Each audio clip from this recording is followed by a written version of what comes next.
Инжир. Сәлем достар, бүгінгі видеода инжир тосабын жасайтын боламыз.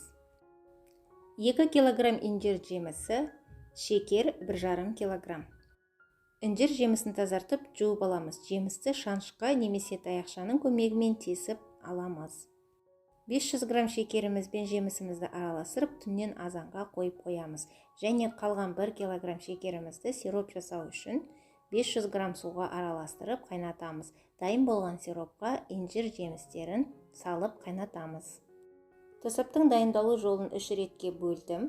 Және тосапты дайындау барысында жемістерімізді аударып қозғамаймыз. Жай ғана бетін басып, сиропқа батырып қоятын боламыз. Мен тосапты дайындауды 3 күнге бөліп жасадым. Әр күні 10 минуттан қайнатып отырдым. Достар, егер видео ұнаса, каналға тіркеліп, лайк басып, комментария жазып, пікірлеріңізді білдіріп отырыңыздар.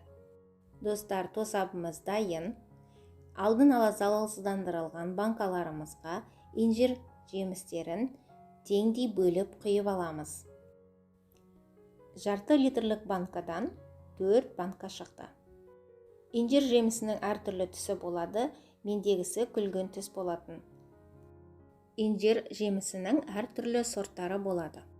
Бүгін мен күлгін түсті инжир жемісінен тосап жасадым. Өздеріңіз көріп тұрғандай, инжир тосабының түсі бал секілді және әдемі болып шықты. Достар, ұнаса сіздер де жасап көріңіздер, өте дәмді, тамаша болып шықты. Инжир жемісі ағзаға пайдалы. Денсаулықтарыңызды күтіп жүріңіздер.